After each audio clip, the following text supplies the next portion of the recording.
शिव को आनंद देने के लिए आत्मानंद ज्ञान विज्ञान प्रदाता सभी दैत्यों के एकमात्र संहारक हैं।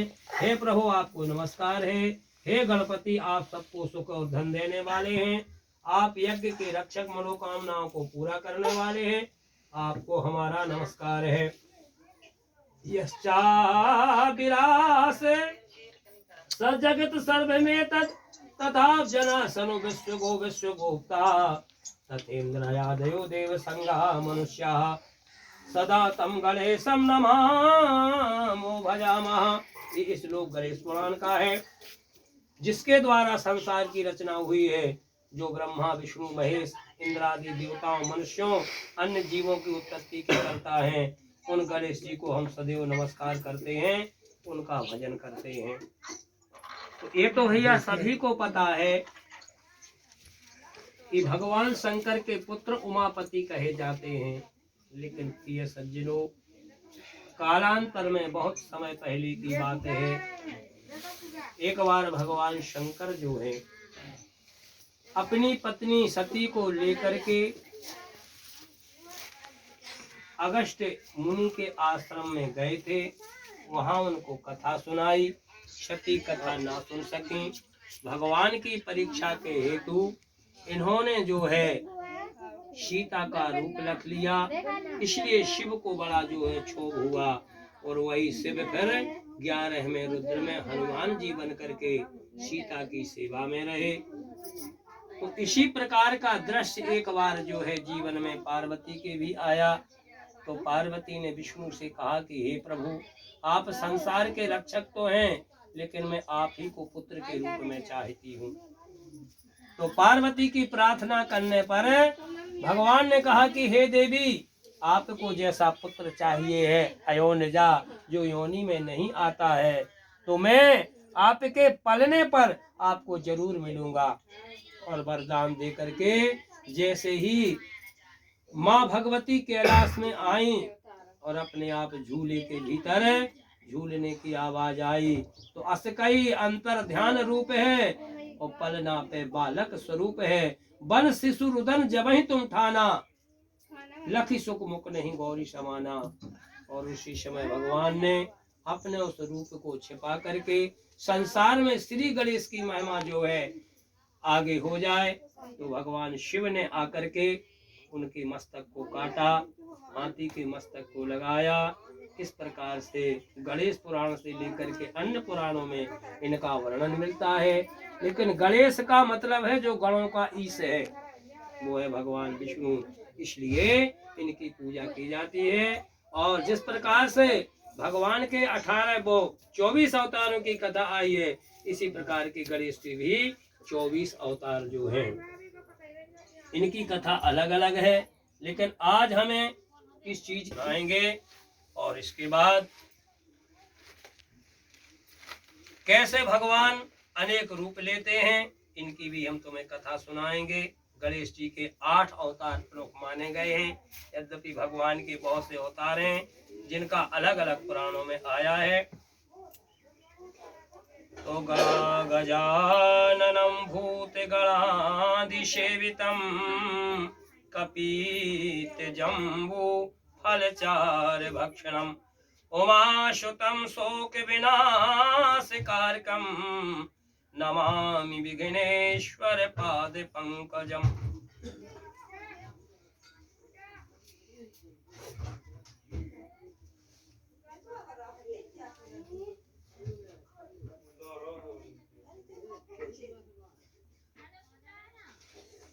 गणेश जी की उत्पत्ति के संबंध में विविध पुराणों में अनेक कथाएं वर्णित हैं।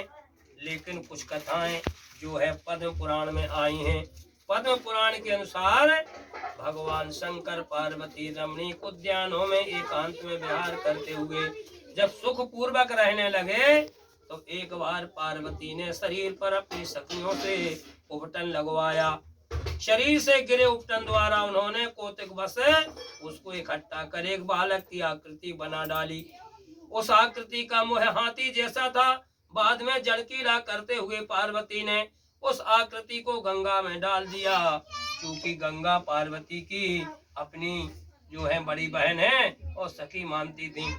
अतः गंगा के पवित्र जल में गिरते ही वह आकृति विशाल खिलौने के रूप में बदल गई। तब पार्वती ने उसे पुत्र कह के पुकारा, गंगा ने भी उसे पुत्र कहा। अतः देवताओं ने उसे गंगे कहा, ब्रह्मा जी ने उसे गणों का स्वामी बनाया। इस तरह गजानन देवताओं द्वारा पूजित हुए। दूसरी कथा शिव पुराण में वर्णित है। उसके अनुसार विवाह के पश्चात पार्वती कैलाश पर्वत पर शिव के साथ सुखपूर्वक रहने लगी। पार्वती की दो सखियां थीं, जया विजया, उनके साथ भी रहती थीं। एक दिन उन सखियों ने पार्वती से कहा कि हे पार्वती, नंदी भृंगी आदि जितने भी गण हैं भगवान शिव की आज्ञा का पालन करते हैं। आज्ञा पालन तो वे हमारी भी करते हैं, लेकिन हमारा अपना कोई गण अवश्य होना चाहिए। उस समय सखियों की बात को सुनकर के पार्वती ने कोई ध्यान नहीं दिया। एक दिन की बात है कि पार्वती स्नान गृह में स्नान कर रही थी। द्वार पर शिव का गण नंदी पहरा दे रहा था। तभी भगवान शिव वहां आए तो नंदी ने उन्हें रोकते हुए कहा कि माता पार्वती स्नान कर रही हैं, अतः आप भीतर नहीं जा सकते हो। लेकिन भगवान शिव की अपेक्षा करके भीतर प्रवेश किया। अपने सामने स्वामी को देख पार्वती लजा के खड़ी हो गई। उन्हें आश्चर्य हुआ कि द्वार पर नंदी के होते हुए स्वामी भीतर कैसे आ गए। तब पार्वती ने अपनी सखियों की बात याद आई। उन्होंने सोचा कि ठकी सखियां तो ठीक ही कहती थीं, इन गणों पर तो मेरा कोई अधिकार नहीं है। मेरा भी एक गण अवश्य होना चाहिए जो केवल मेरी आज्ञा का पालन करे। तत्पश्चात उन्होंने अपने उपटन से बालक का एक पुतला बनाया। उसमें प्राण संचार करके वस्त्राभूषणों से सजा के उससे कहा कि आज से तुम मेरे पुत्र हो। मैं जैसा कहूँ तुम वैसा करना। तुम्हारे समान मुझे अन्य कोई प्रिय नहीं होगा। उस बालक ने माता पार्वती के चरण स्पर्श कर भक्ति भाव से विनय पूर्वक कहा, माता आपकी आज्ञा हमें शिरोधार्य है। आप जो चाहती हो वैसी आज्ञा मुझे दें। प्राण रहते मैं आपकी प्रत्येक आज्ञा का पालन अवश्य करूंगा। पार्वती ने कहा, तुम द्वारपाल बन जाओ। मेरी आज्ञा के बिना एक किसी को भी भीतर मत आने देना। ऐसा कह के उन्होंने एक दंड जो है पकड़ा दिया। इस प्रकार दंड भेषधारी गणेश जी द्वार पर पहरा देने लगे। कुछ समय बाद से वहां आए और जब वे भीतर जाने लगे तब पार्वती पुत्र ने कहा, आप माता की आज्ञा के बिना भीतर नहीं जा सकते हो। इस समय हमारी माँ स्नान कर रही हैं। भगवान शिव पार्वती पुत्र के बारे में कुछ भी नहीं जानते थे, अतः उन्हें डांटते हुए बोले, अरे मूर्ख, तू क्या नहीं जानता मैं कौन हूँ? मैं तो स्वयं शिव हूँ। अब स्वयं शिव तो हो भैया पे, लेकिन समाज में जब रहना पड़ता है तो मर्यादा का पालन करना पड़ता है। पत्नी के साथ में पति किसी भी अवस्था में चला जाए या पत्नी चली जाए रोक टोक नहीं है, लेकिन जब समाज में बहुएं बिटियां आ जाएं तो मर्यादा सबको चाहिए। इसके लिए आज जो है शिव ने कहा, तू मुझे नहीं जानता, मैं तो स्वयं शिव हूँ। पार्वती पुत्र ने उससे कहा, मैं आपकी माता की आज्ञा के बिना भीतर नहीं जाने दूंगा, आप कोई भी हो। शिव ने उससे कहा, अरे मैं पार्वती पति हूँ, मेरे ही घर में जाने से मुझे रोकने वाला तू कौन है? ऐसा कह शिव फिर भीतर जाने का प्रयास करने लगे, लेकिन पार्वती उस पुत्र ने भीतर उन्हें नहीं जाने दिया। तब शिव ने अपने गणों से जाके कहा, पता करो कि यह बालक कौन है जो मुझे भीतर जाने से रोक रहा है। गणों ने ऐसा कह के शिव को कुछ दूर जा करके खड़ा किया और शिव के गणों ने पार्वती पुत्रों से पूछा कि तुम कौन हो? अरे भैया, कहाँ से आए हो? तुम क्या चाहते हो? यदि प्राण चाहते हो तो यहाँ से चले जाओ। पार्वती पुत्र ने शिव गणों से निर्भीकता पूर्वक कहा, पहले तुम बताओ कि तुम कौन हो, कहाँ से आए हो? बिना कारण मुझे धमकी देने वाले, तुम भी यहाँ से चले जाओ। तुम्हें थोड़ी है, दिक्कत हुई उत्तम हो।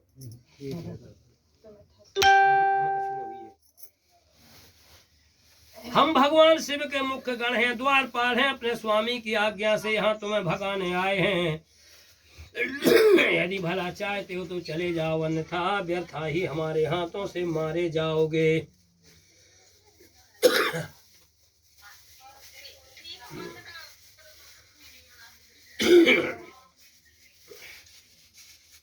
पार्वती पुत्र ने शिवगणों से कहा, मैं माता पार्वती का सेवक हूँ, माता की आज्ञा के बिना किसी को भीतर नहीं जाने दूंगा, उनकी आज्ञा पालन करना मेरा धर्म है। ये सुन के शिवगण आशुतोष शिव के पास से विनम्रता पूर्वक बोले, स्वामी ये बालक स्वयं को माता पार्वती का पुत्र बतलाता है, उन्हीं के द्वार का रक्षक बना हुआ है। तेजस्वी और शक्तिशाली बालक युद्ध करने के लिए तैयार है, लेकिन द्वार से हटने को तैयार नहीं है। तो भगवान शिव ने क्रोध पूर्वक कहा, यह बालक अकेला ही हम दोनों पर भी विवश होकर के लौट आए और युद्ध करना पड़े तो उससे युद्ध करेंगे, लेकिन बालक को यहाँ से हटा दो। शिवगण शिवाज्ञा से अस्त्र शस्त्र लेकर के युद्ध करने के लिए पार्वती के पुत्र के समीप गए। उन्हें अस्त्र शस्त्रों से सजा देख के पार्वती पुत्र ने उनसे कहा, आओ आओ शिव के आज्ञाकारी गणों, तुम्हारे लिए मैं अकेला ही पर्याप्त हूँ। आज अपनी माता पार्वती का पुत्र और अपने शिव गणों का बल देख लें। तुम लोग युद्ध कुशल हो, लेकिन मेरा तो यह पहला युद्ध है और फिर तुम्हारे सामने मैं बालक हूँ। विजय पराजय तो माता पार्वती और आशुतोष भगवान शिव की होगी, हमारी तुम्हारी नहीं। आओ मैं पहले युद्ध के लिए तैयार हूँ। पार्वती पुत्र के तीखे वचन सुन के शिवगणों ने आक्रमण कर दिया। तो पार्वती पुत्र उन पर प्रहार करने लगे, तो वे गण अपने प्राण जो है बचा करके भागे, कोई भी पार्वती नंदन से नहीं टकराया। उधर देवर्षि नारद ने जब ब्रह्मा विष्णु को समाचार मिला तो दोनों शिव के पास पहुंचे।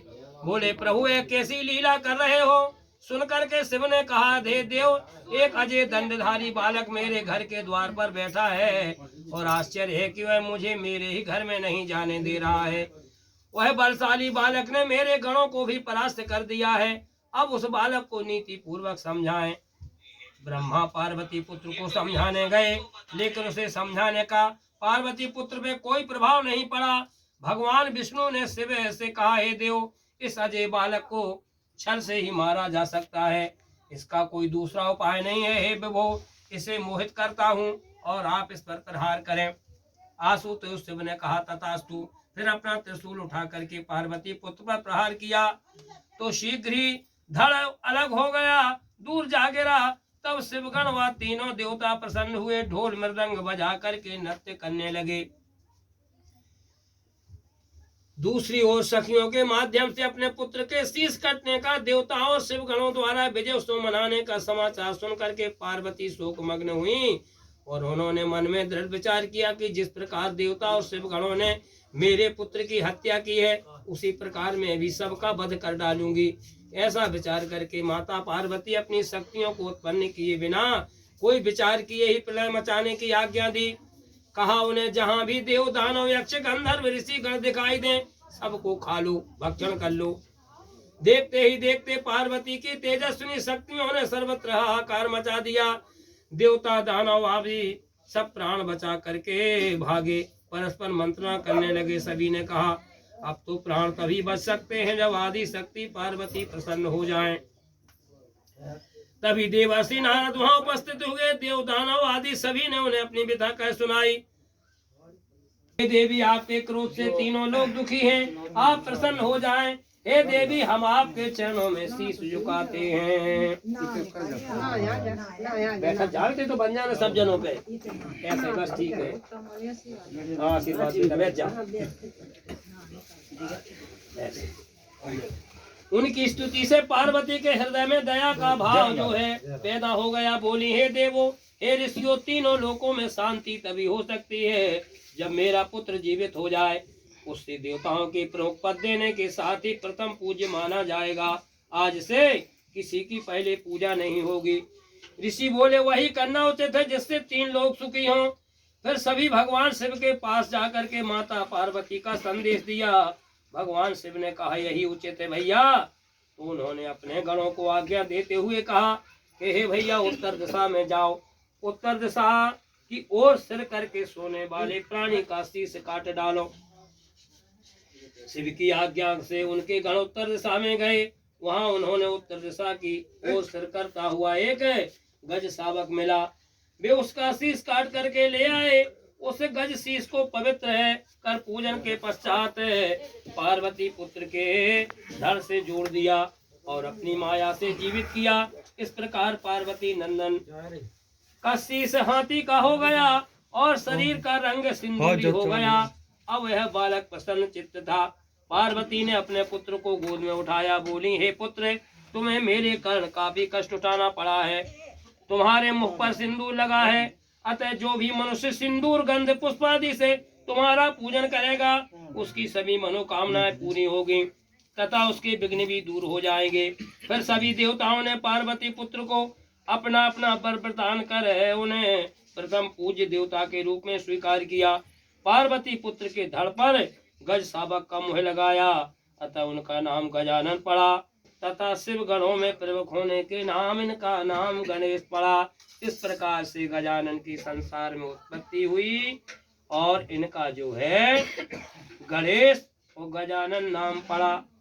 फिर इनके जो है संसार के अवतार के लिए यानी संसार का जो है विस्तार हो, संसार में दिक्कत न आए, तो वक्रतुंड एकदंत महोदर गजानन लंबोदर विकट विघ्नराज और धूम्रवर्ण, इस प्रकार से जो है भगवान ने अलग अलग 8 रूपों में अवतार लिया। कहते हैं एकदंतम चतुर्बाहम गजवक्रम महोदरम सिद्धि बुद्धि समायुक्तम मूषकारूढ़मेव चो नाभिशेषम सापासम वे परशु कमलम शुभम अभयम ददतम चैवम प्रसन्न बदनाम्बुजम भक्तेभ्यो वर्धम नित्यम अवक्तानां निसूदनम। गणेश जी एक दंत 4 भुजाओं वाले हैं, उनका मुख हाथी के जैसा उधर लंबा है, सिद्धि बुद्धि उनकी सहचरी है, वाहन उनका मूषक है तथा उनकी नाभि में शेषनाग है। वे हाथों में पास परशु कमल अभय मुद्रा धारण किए हैं, उनका मुखमंडल खिला हुआ है। वे भक्तों को सदैव वर देने वाले और अभक्तों का नाश करते हैं। इसलिए कोई भी कार्यक्रम जब किया जाता है तो पहले जो है भगवान गणेश का ही पूजन किया जाता है। इसलिए कोई यदि गणेश ना बन कार्य कराते हैं, जहाँ कहीं विशेष संकट आते हों और दिक्कत बनती हो तो गणेश जी की ऐसी प्रतिमा लाओ जहाँ गणेश जी लेटे हुए हों और द्वारे पर ला करके लगाए दो। आपके द्वारे से दुख भागने लगेंगे और सुख भीतर आएंगे। तो इस प्रकार से हमने भगवान की ये संपेक्ष में कथा सुनाई, क्योंकि कथा सुनाने के लिए तो फिर 5-7 घंटा से तो कम होते ही नहीं है। लेकिन हो सकता है कि कोई सोचे महाराज हमें तो भूख लगी, तो इस दृष्टि से थोड़ा थोड़ा कथा का जो है रसपान करते चलो और चलते चलो। जब गणेश दुनिया में आ गए तो अब उनकी चतुर्थी की उत्पत्ति एवं ज्ञान काल में गणेश जी का जन्म हुआ था। पुराणों में इस तिथि की विशेष महिमा गाई गई है। मुग्दल पुराण में चतुर्थी तिथि की उत्पत्ति के संबंध में कथा इस प्रकार से है। सृष्टि रचना कार्य किसी भी प्रकार बाधा ना पड़े, इसलिए सृष्टि रचयिता ब्रह्मा ने सबसे प्रथम गणेश का ध्यान किया और पूजन किया। उस समय उनके शरीर से अति सुंदर तेजस्विनी चतुर्थी देवी की उत्पत्ति हुई। चतुर्थी देवी के 4 मुख होने के कारण चतुर्मुखी कहा जाता है। उनके 4 हाथ 4 पैर 4 मुख वाले चतुर्मुखी चतुर्थी देवी को देख करके ब्रह्मा जी को अति प्रसन्नता हुई। चतुर्थी तिथि ने ब्रह्मा के चरणों में सिर झुका करके इस प्रकार स्तुति की कि हे सृष्टि के रचयिता, हम आपके शरीर से उत्पन्न हुए हैं, इसलिए आप मेरे पिता हैं और मैं आपकी पुत्री हूँ। आप मुझे आज्ञा दें ताकि मैं उसका पालन कर सकूं। साथ ही आप मेरे रहने भोजन की भी व्यवस्था करें। आपके चरणों में बारंबार प्रणाम है। ब्रह्मा जी ने गणेश का ध्यान करके कहा, पुत्री तुम अद्भुत सृष्टि की रचना करो तथा गणेश के षडाक्षरी मंत्र वक्रतुंडाय हूं का जप करो। चतुर्थी देवी ब्रह्मा के चरणों में प्रणाम करके वन में तप करने चली गईं। देवी के तप से प्रसन्न होकर गणेश जी ने उन्हें दर्शन देके कहा, हे महाभागो, मैं तुम्हारे तप से अति प्रसन्न हूँ, तुम अपना मन वांछित वरदान हमसे मांगो।